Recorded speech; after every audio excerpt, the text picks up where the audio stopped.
Hey, I'm Robbie Kramer. You're listening to the Leverage Podcast, where we discuss using your social skills to hack dating, travel, finding your dream job, and becoming a complete man.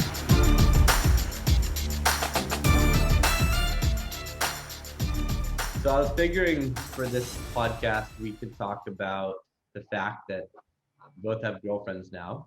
And I think if you were to ask, 100 people in the Kiev party scene, who are the two guys who are least likely to have a girlfriend? Ever. The answer would have been Although I gotta show you this, man. I've Yoni. never bought flowers in my life except for my grandma on her birthday. Jeez, look what I've gotten to. Look, Wow. Christ. Flowers Cost on me a fortune too. Cost me a fortune, and I never bought any girls any flowers in my life. Only to my grandma once or twice on her birthday or something like that. So you can I obviously see actually, how.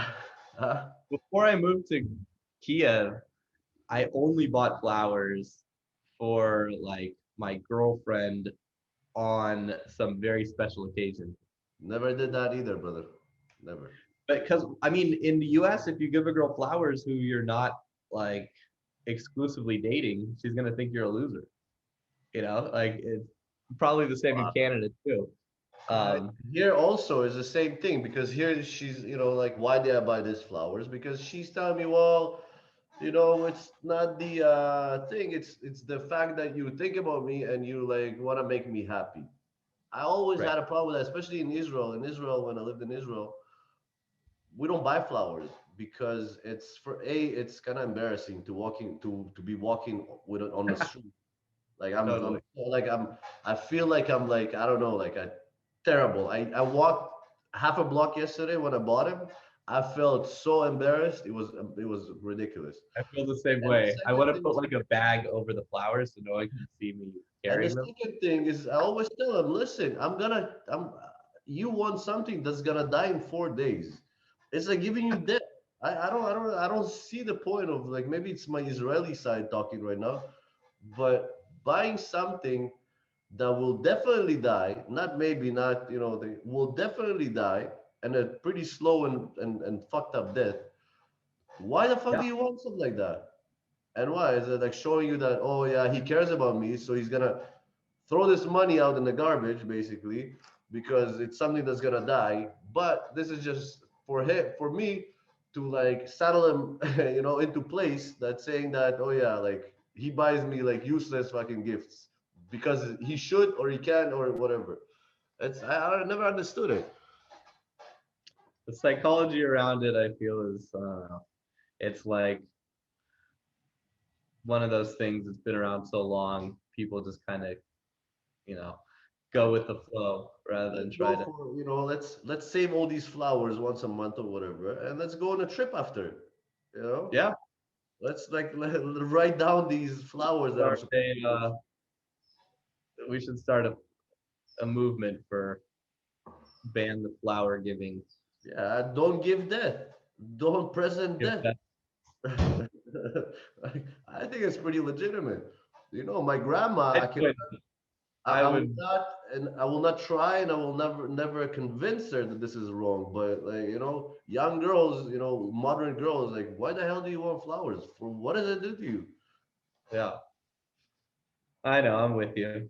Luckily, they're cheaper in Ukraine than they are in the U.S. So They're very cheap, but still, like, it's the act of it, and like the walking on the street with it. I walked into downstairs into the to my building, and the concierge saw me with flowers. I thought I'm gonna die, man. I thought I'm gonna die from shame. It was terrible. And then we argued about it a long time ago. I'm like, listen, like, okay, like I buy you the flowers because I caved in because I had no choice. they love it. They love it so much. But so tell me the story how you ended up with your girlfriend. Well, we were doing a beauty queen contest. I don't know. I don't remember if you were there. We were Yeah, I I was, didn't go, but I remember it. Yeah, so I was organizing with my top Kiev girls PR company. We were organizing a beauty contest at this club we work with, and she like I saw I never seen her before, and I saw her and I was like, wow, she's so like good looking and so like always smiling and always like happy and like this and that. You can sense the energy. And then she won second place. I got pissed off about it, but anyways, Weren't you the judge? huh? I was one of the judges, but not the only judge. Like there's other people like voted for some other girls, I guess. So it wasn't rigged. It's the first It beauty wasn't rigged. pageant No, in I Kiev. never do rigged stuff. I never like people actually offered me to pay me money to get one of their girls to win or whatever. I never do that. I don't believe in that. I don't think if it's Yeah. not authentic, it's not. I don't do it. So yeah. So and then we start talking a little bit, and then like she has amazing personality and very good like energy about her, and like she's always smiling and stuff like that. So we talked that day. She actually met a different guy. She started going out with this other guy that she met at this party, and then I don't know. We start. Oh, we hung out one more time, and the third time I think she realized that I was the only one for her, and we started going out a date.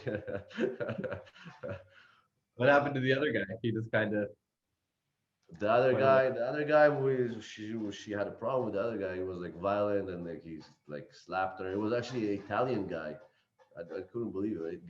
Italian guy that's living here in Kiev, and she told me that he was abusive and he slapped her and like very fucked up stuff. Hmm. Thank God I'm not young anymore like I used to be 10, 15 years ago. I would probably go and get him, but I'm not into that anymore.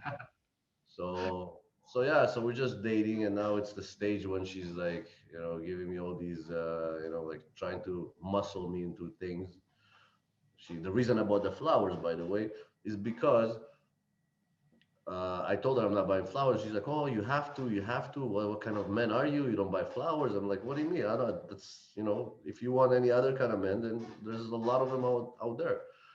And she's like, oh, you have to. You have to show me that you care about me. I said, no, I'm not going to. Then she buys herself her own flowers. She puts it on on the story on Instagram, and like going off about like, oh, like this guy makes me feel so like special, blah blah blah. I'm like, I know she bought the flowers for her. Yeah, I'm not a complete idiot. So I blocked her from Instagram, not to see those stories anymore. Yeah, so we Don't went go for the fuck. This is recently. yeah, it's just like last week. So yeah, so we've been fighting back and forth. So I said, and then my friend's girlfriend got flowers from my friend, and she's following her friend, and then I thought that's it. He fucked me. He completely fucked me. like now I have no choice but to buy her flowers. So I just bought her flowers. Did you But unblock her? huh? Did you unblock her yet? Nah, not from Instagram. It's better like this.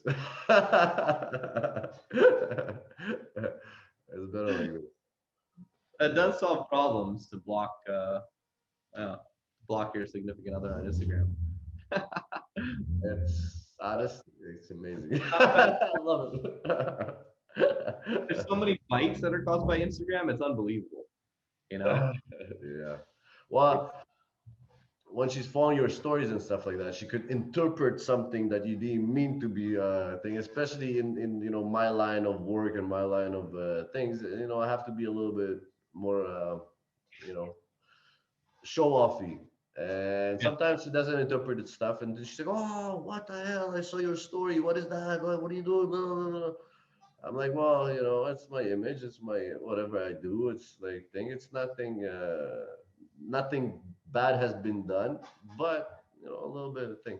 So now I blocked her because of these flowers. And now my life is a lot quieter. How often do you guys see each other? She actually moved into my house. Oh, nice. Okay. Yeah. So, There's, and there's no other point. It's like what you guys have been dating kind of like around the same time as me and Maria, I think. So like 3.5 months, 3 months. nah, way after you.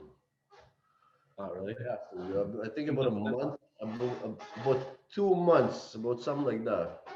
I don't even know the dates.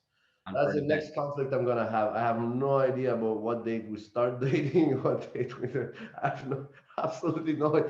If you put a gun to my head right now and ask me when did you start dating, I have no idea. That's the next flowers I have to buy, I'm sure. Dude, I'm telling you that. So I buy flowers for Maria once a month on our anniversary, which is on the 5th, like our month anniversary.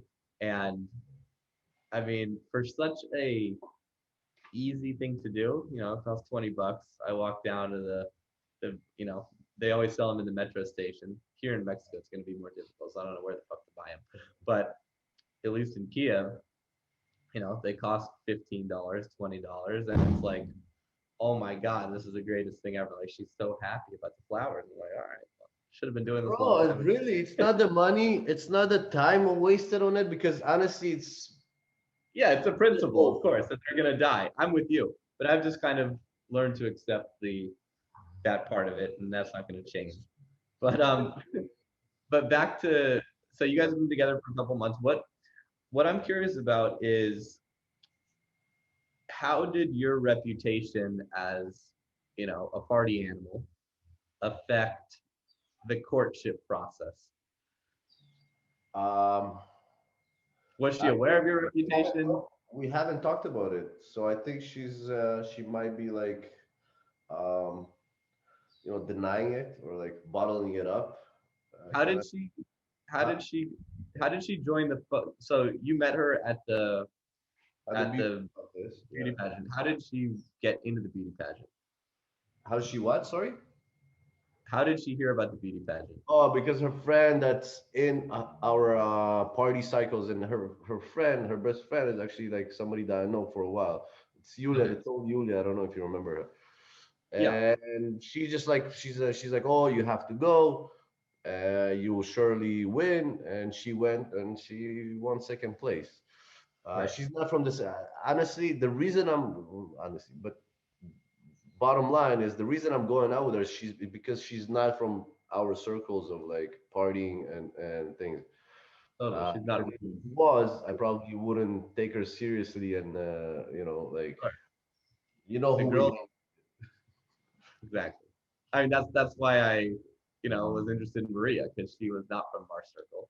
Yeah, Um, I and it's remember she funny. was always so shocked when she was in our circles. She was like, Yeah. what are you guys doing?" Who are these guys? Yeah. So for me, it was like part of the courtship process with Maria, was undoing my horrible reputation. Um, but it was kind of a double-edged sword, because she knew who I was. I I had a horrible reputation, but at least she knew who I was. So there was some level of intrigue there, because any publicity is good publicity, they say. But the Exactly. reason why she kind of came into my life is because I was friends with Anya, and um, I never like I was Anya was just Anya was like 18, and she didn't have a lot of sexual energy. So I never tried to hook up with her. I always kept her as a friend, and I helped her with some business stuff, and I had her work for me. And Anya was always telling Maria, "Oh, you have to meet Robbie. He's such an amazing guy." And that overrode all of the negative shit she had heard about me through just the grapevine.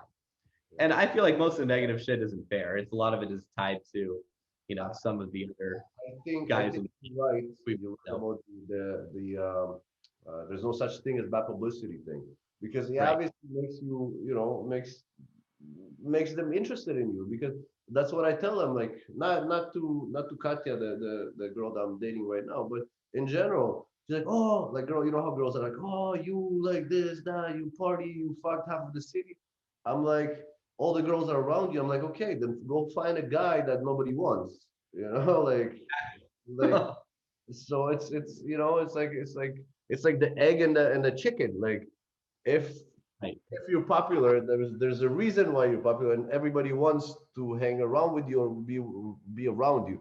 But then you cannot come to me and say, oh, you're a motherfucker because you hang out with all these people. But if you don't want somebody that everybody wants to hang out with, then go get somebody that's not interesting, that not all the girls like want to hang out with. And this is the case. But in this situation, I think she realized it. Like, she knows, obviously, because she's not, like, she's been living on this earth for the past whatever. But I think she just realizes that, yeah, like, there's there's a territory that you come with. You come, like, you cannot erase the past, or what, or like being like a virgin again, or like, like, there's no it's either you realize that, and she's very, like, out of this the whole scene, and she's, I wouldn't say naive, but she hasn't seen a lot of things. This is a lot of times actually, like, pretty fucks me up, because when she says, oh, I've been such a bad girl, I'm thinking to myself, the bad girls that we know, I'm like, I'm like, hold on, holding to my seat. I'm like, fuck, bad girl. I'm like, what did you do? And she's like, oh, I did this and I did that. I'm like, shit, that's not a bad girl. That's not even nothing. I stayed up till 5 a.m. and I got a little too drunk. I drank a little bit too much and I felt shitty. I came home late. Oh, I've been such a bad girl. And in my mind, in your mind also, when a girl says I've been bad, it's not bad. It's fucking terrible. A lot of these things, like, crack me up. But she's an angel compared to what me and you, like, the people that we know and the girls that we know, is like. That's Right. what I like about her, because if she was one of the things, I don't think I would be able to take her seriously. Like, there's a lot of people that I like that are from our circles, but I wouldn't be able to seriously be in a relationship with a girl that, like. Yeah, I mean that's an interesting point too. Well, so to wrap up the first point, it's the whole idea that, like, girls will complain if a guy is a player, or I don't want to use the word player because that's a negative connotation, but women will complain if a guy has a ton of experience, or they'll be like, oh, he's a slut or he's a man whore, but it won't change the fact that they're still going to be interested in you. It won't cock block you. Whereas being a guy that gets no action will cock block you for sure. So, and one thing I'm constantly running into is guys saying like, oh, I'm looking for a wife. The conversation will not start if the guy is not interesting. Right, right. And if the guy's not interesting, yeah, there's nothing to talk about. And I've had guys, a lot of clients and random guys I talk to, like, oh, I'm trying to find something more serious.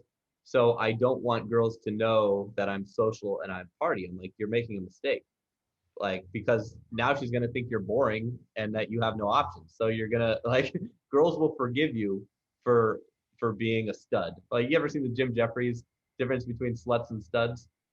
Yeah, of course. Yeah, it's like the guys and the girls, Yeah, it's hard to be a stud. It's easy to be a slut. So girls might be upset that you're a stud, but they'll still respect you for it. Yeah. And therefore, you can still, you're better off being a stud than hiding it. But then the other point is, it's kind of funny that both of us are, we've basically done all of the extreme partying anyone could do, and like had just about the most ridiculous amount of fun with crazy party girls that anyone could do. Yet both, and sometimes I think like, oh yeah, I'm open-minded. I could totally date a girl who was like a total crazy party hoe like me. And I tried a few times, of course. But dating. There's a difference between dating and taking somebody seriously. Right. Like, I've dated girls, like I've dated crazy girls too. It's specific kind of fun. But how can you be serious? Like, I don't know. That's what I found with the girls that I met that were kind of on my level of crazy. We'd have fun and we'd party, but I never really trusted them. And I always thought that, and like Pustavar, for example, she's a perfect example. Like, she was great. We're on the same page. We had a lot of fun. but like I never trusted her, and I always felt like she was just basically when the next cool shiny object came around, like, let me go there, which is This is what what happened. it is because that's what it was built on, and that's what how it started to begin with. And this is who the person is. You cannot like, what are you gonna say? Like change? Oh, this is another thing that I have with my girlfriend right now because we're partying and she parties with us. She tells me, "Oh, you have to change." I'm like, "Listen, you're gonna change me. You know, you met me, you like me. Now you're gonna change me. After you're gonna change me, I'm gonna be somebody totally different, and you're gonna say, who the fuck is this?" Right. Like, Exactly. so I'm like Not thinking gonna of like you anymore. Yeah. so like Pustovar, this is the same thing. You got into this relationship knowing where you stand because you know who she is. So like that's why I say like girls like that I could not take them seriously. I could date them. I could be like in some sort of relationships with them, but it's not really, how do I say it not to hurt anybody's feelings. There's no future. It's just to do something, to to have some kind of fun, to like have some kind of a But time in so your life to I hang think out. yeah, a better way to say that is I had kind of like, even though I was in the crazy sort of lifestyle, I was always kind of looking for a girl that wanted to meet someone through that lifestyle, but then kind of wanted to slow down that lifestyle. Like it's a great place to meet girls and have maximum fun. It may not be the best place to meet the girls who who are more trustable, but it's a great place to just party and have fun, Yeah, which you and I both like to do. Um, and I was just always careful not to get too involved with the crazy party girls, yeah. um, because the odds of taking someone out of that environment is very, How about, very how about Mila? well. Mila tried to do it to me. That's a perfect example. Like what I tried to do, I tried to get Pustavar to be normal and have like a normal relationship. Mila tried to get me to be normal and have a normal But relationship. Mila And that, cannot. Mila is like, it's like a big fucking like it's like letting the cat watch the cream. I don't even know how to explain it. Mila was like a psycho, like bigger than both of us, I think, together. She's done some stuff that I wouldn't even be proud of. And then she turns around and tells you, but no, but you have to be a good boy now because I said so. How does that work?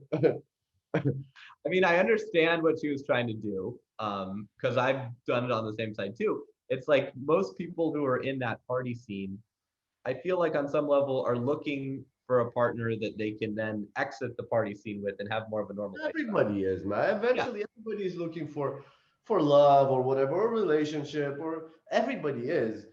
Like, me and you were never like going around and saying, "Oh, I need to meet somebody today. Oh, I have to meet somebody, or I'm gonna be like." right.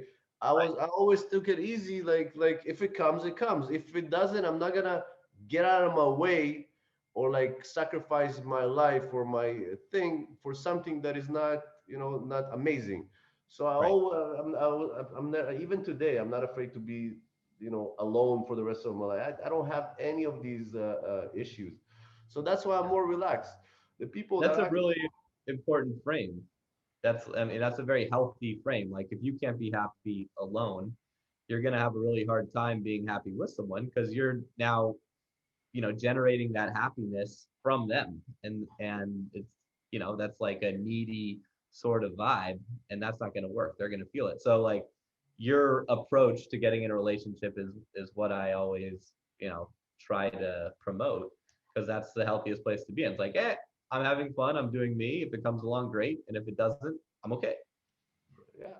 And I, So, I I don't understand these people that walking around like, oh, I have to get married. I have to find a girl. These guys get so fucked at the end of the day. And I've seen them after getting divorced, getting fucking always. put together for a lot of, everything. So I don't know. It's, to me, it was always natural not to like, like to be myself, to have fun in the process. And if it comes if something special comes around, then yeah, I was always open for that. Right. And I think you're right. This is the right way to go about it because then you also like you said, you that's the vibe that you give around, like this desperateness, or like, like it's like going Just down, and like constantly these guys, needing. yeah, these Yeah. guys are willing to do anything and being like somebody else's like doormats, and like girls don't like that. Yeah. Girls don't like a doormat. They'll try to make you a doormat after they get together with you. If you fall, you're fucked. This is what Right. this is. It's This kind of like a big test, right? It's like girls fantasize about finding like a ridiculous player and turning him into like a perfect house husband. But if you actually turn into that house husband, then she gets bored. Yeah, And she it's looks. like, Who the fuck is that? I like this, like outgoing, like like macho alpha male guy. And now I made him into a fucking little doormat. Now just every time I walk in home, I like brush my, clean my feet out of him. Who the fuck is that? yeah, Like that's not who I liked at the beginning. And totally. And it's so seductive as a guy to like get a girlfriend and just kind of coast along, be comfortable, want to try to please her. But the act of pleasing her is just putting you more and then in the one hole. day you wake up, all your friends even think that you're a doormat, and Mhm. you're like, who am I? Like now she like, she gives me like instructions on the phone, like go do this, go do that. And like you lose yourself, and you lose yourself in front of yourself, in front of her, and then she realizes, turns she also wakes up one day and says, who is that? Where's the alpha male that I liked so much? Right. Who's this guy wearing an apron, fucking cleaning the kitchen? What Yeah. happened? Totally. So that brings up the next question that I'm sure a lot of guys who are watching this will be thinking. Um, if you were a non-monogamous, insano player, man whore, um, at what point do you consider monogamy, or how do you bring up that conversation to avoid monogamy if that's the road you want to take, or how do you get into monogamy without losing your alphaness? Because that's something I can share about with that I've dealt with recently, but I'm curious with what how that Look, progressed for you. my problem with monogamy or non-monogamy is obvious.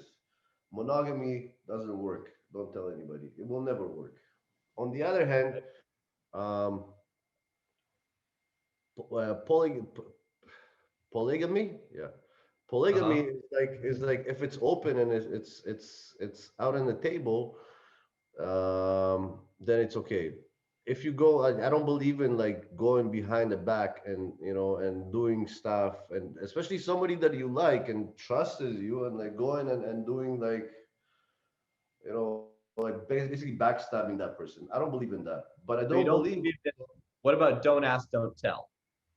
That's you go and do things, but you don't ask, you don't tell. it's this approach is very popular in the Eastern European thing. But Mhm. then once you get caught, and everybody gets caught eventually. Come on, like shit always floats. When shit hits the fan, you're in trouble. Even though it's like not, not she gave you the idea that it was okay or was not so bad. I think. I think that once you, at least I'm gonna speak from my side. When you meet somebody, and like obviously at first she's like, no way, it's never gonna happen. Are you fucking kidding me? I'll see you with another girl. I'll fucking murk you. Blah blah blah. It's always starts like that. But then slowly, once you trust and you get into a relationship, slowly it will open up because it's natural. Everybody does that. I believe. I don't know. Um, I think it just takes time. Some girls it would take less time. Some girls it would take more time. But if you don't have anything to hurry, I would just let her ride. I'm sure she would come to you and say, "Hey, how about like let's try with a girl?" Like stuff like that. This is from my Mhm. experience. All my life it's been like this. Yeah. Because they like they have their egos, and they're like what, you gotta bring another girl home? Never, over my dead body. I'll kill you, I'll kill her, I'll kill the whole block. Yeah, that's fine, but then slowly it's curiosity, and it's like a little bit, and it's becoming mainstream, like this, threesomes and stuff like that. It's already like, like it's not like 15 to 20 years ago when it was like, oh my god, you had a threesome. Today it's like it's part of us. So I believe it will come. I don't even put it on the table right now. Yeah. uh, So you don't but it's, even bring it up. You just no, assume at no. some point it'll likely naturally happen. Yeah, it happens every time, and actually, I've been proven that every time with every girl. It's always like this. It Yeah. starts very harshly, never over my dead body, and then she's the one that's thing, because again, I believe that's their ego, and they're like, how do I like live with myself if I think. But then once she gets comfortable, she understands that she's number one, and she's like this and that, and then comfortable, when they're comfortable enough and they trust you enough, I think they usually come and themselves offer that, or like They usually educate. instigate it. Yeah. And They, then I, once I think once they'll that instigate is, it. They'll is instigate it if they think you're the type of guy who can handle it. If you don't seem like that type of guy, then I think they'll be like, oh, he's not ready for that, and then they won't. Because I've seen that happen with That's guys also I've. true. Managing a threesome, it's not an easy breezy thing, especially when there's feelings involved. Like it's not a simple thing as every like all the guys, most of the guys think. Oh yeah, I came in, I did that, did this, 50-50, and it's not like that. There's a lot of management skills and people skills that are involved in that, and you have to be a very very big emotional intelligence to see and feel and understand, like where the wind is blowing, Right. and acting accordingly. Because let's face it, like every girl's thing is that it's very simple. It's stupid, but it's very simple. Oh, what happens if he likes her more than me? He's gonna, oh yeah, bitch, I'm gonna get up, like throw your shit out of the house and move her shit. you know, that's that's all they worry about. All they worry about. They always would tell me, like my ex-girlfriends would say, oh, let's have sex with another girl, but somebody that we don't know, because like they don't want people talking about it, even though they will talk about themselves after, and Yeah. B, that that, oh, maybe he likes my friend better than he likes me. Maybe now he's gonna be having a, I don't know, like moving her in and like moving me out. This is all they care about, and uh, when they're comfortable enough with you and they trust you enough, all that leaves the room, just disappears. Yeah. That's basically been my experience too. Um, did so you guys haven't had any conversations about that? Things have just kind of naturally been Uh, going in the we're direction of being closer. How much are you guys going out and partying together? huh? How much are you guys going out and partying together? Once a week like we used to, but she Hmm. doesn't, like party so hardcore. So she just like, at one point she just goes and sleeps, and we like continue parties and stuff like that. That's what I also like about her, that she doesn't stay up all night and like Yeah. this and that. She just like she drinks, and then she goes to sleep. Um, Yeah. and then it's fair, right? Like, also don't, I don't hide anything from her. I'm like, listen, like we're all here. This is my party home. Like, everybody's here. She's sleeping in the other room, so there's no problems, right? She's not jealous. She's not worried about anything happening Mhm. and thing. But I think I'm gonna slow down a little bit partying anyways, because I'm never gonna stop. I think even at age of 80, I'll be partying somewhere sometimes. But I think like slowing down for at least for like a little while, Mhm. also for uh, even just like health reasons, just to like like we've been Yeah. partying hard. I don't think it's such a bad thing. So we'll see. But in general, like I'm always like open-minded and dynamic. If if that's how I feel like doing, I'm gonna do it. I'm gonna like convince her that it's fine doing it. But if not, then not. So Right. parties is not an issue. Um, I don't know. We'll see down the road. I never say never. Yeah. Do you guys how have you found the like day-to-day living together routine lifestyle emerging? Like you work from home obviously, and a lot of you're in Well, events. now I have a reason to go out. Now- now- so so now she's studying. She's in the university, right? So she's got her studies here in my office. So she sits there. I go downstairs in the the downstairs the coffee shop, the really cool one. I'm just having all my whole work day is just down there, like Mhm. meetings, sit downs with people. Like it's amazing. So it's great and gives me a chance to to get out of the house. I think that's No, important, and I think that's a struggle that a lot of couples are facing now, of course, during quarantine, um, and especially during like people are working remotely, um, and babe, I think a podcast. Turn that shit off. So yeah, now the fact that people are working from home and you can end up like being in the same room working, but it's not the same as how most couples used to experience, their normal everyday lifestyle where, the traditional like back in the 50s, 60s, guys would go to work, they go to the office from 9 to 5, they'd come home, have dinner together as a family, do something at night. But that time apart, I feel like is important of because course it is. Of course it is. yeah, So I don't know. I don't read like local news here in Ukraine, but in Israel, domestic violence and like a lot of women got killed because people got they put them in a room. You cannot leave. You cannot. It's very stressful.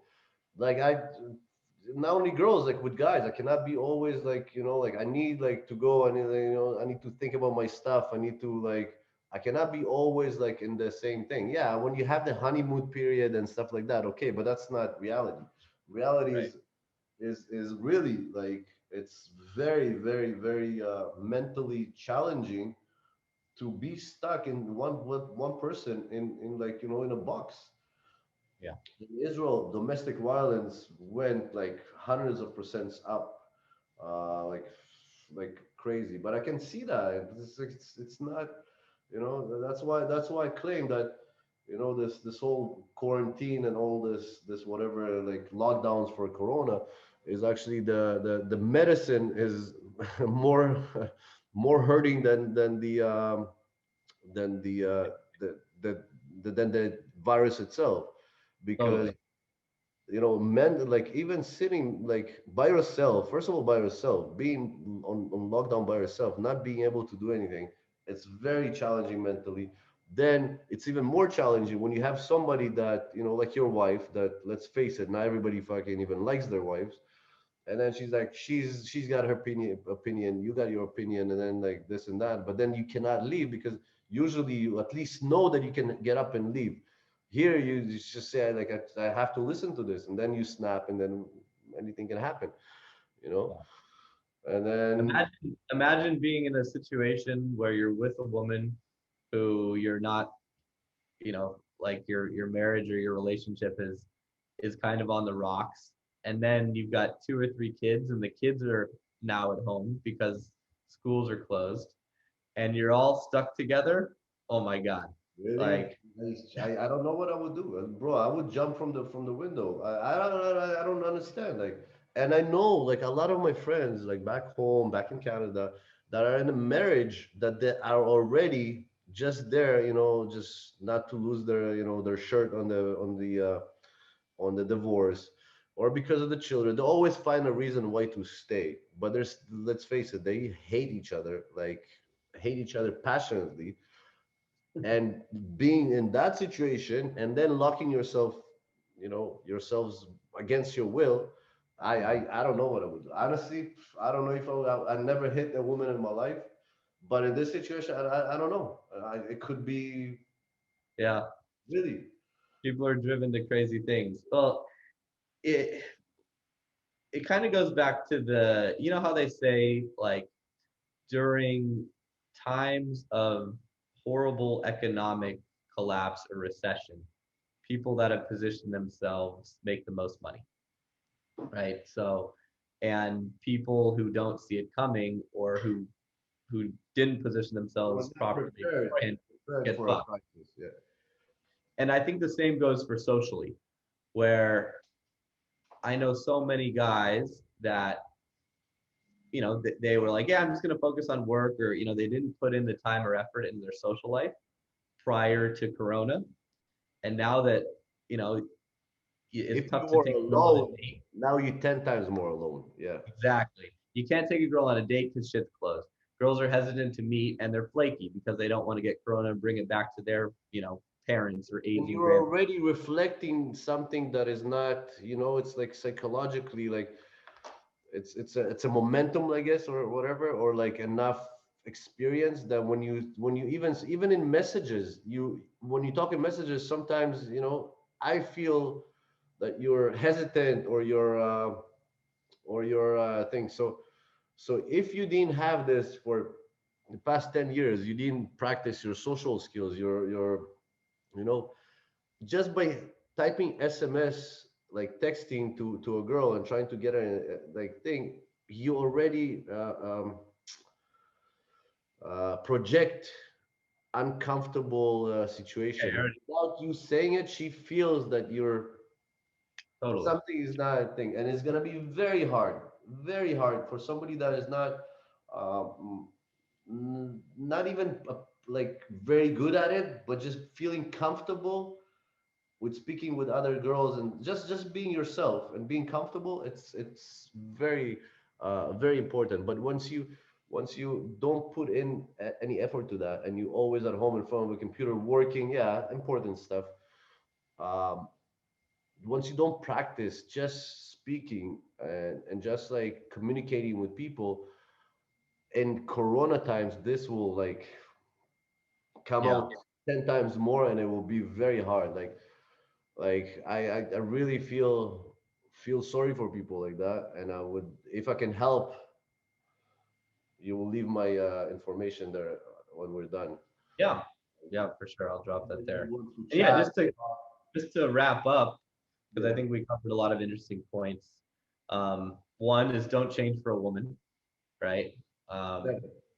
two is um, you never know when the next pandemic or lockdown is happening. So if you're in a position where it's not a lockdown, don't neglect your social life, Yeah. because like if you do, you're just going to be more lonely and more stuck. That's kind of what we just talked about. Social life is not less important than making money and being Exactly. successful. Yeah. It's part of you, who you are, and it's something that you can work on. It's not, you don't have to say, oh, I was born shy. I think I was born shy too, but you Yep. can change that. The more you talk, it's like riding a bicycle or doing anything. The more you talk to just people, and then you challenge yourself more and more and more and more, that's who you become. So there's no reason for saying, oh, I was shy, or I don't have any social skills. It's very easy. Just talk to people, talk to this, always, you know talk to other people, feel comfortable with who you are. That's all social thing is. Just be comfortable, just speak. That's it. Yeah. Takes practice for sure. Well, cool, man. It's been fun as always. Let's do this again soon. When are you coming back to the Holy Land in The Kiev? land of milk and honey. Probably like February, March, maybe later. We can stay for 6 months in Mexico, but I want to get back and ski a little bit. So maybe come back a Let's do little. a trip to Bucavel or something like that when you come back. Yeah, But that'd be fun. after February, it's gonna be too late. If you come back in January or something like that, tell our viewers here that Bucavel is like the Alps. It's like the Black Comb Mountain in thing. It's like the local Ukrainian ski resort. Yeah, If you it's not guys have bad. a chance, come visit. Yeah. Or we could go to Gudaori, Georgia. That's pretty good too. I heard about Any- that. Yeah. But you know, we go with 15, 20 girls, you know, you gotta buy plane tickets and stuff like that. Here we catch the train. Train's not cheap. Oh, we All can do a couple. Well, All right, cool, buddy. Thanks for listening. If you want more, go to innerconfidence.com and don't forget to subscribe to this podcast for the latest episodes.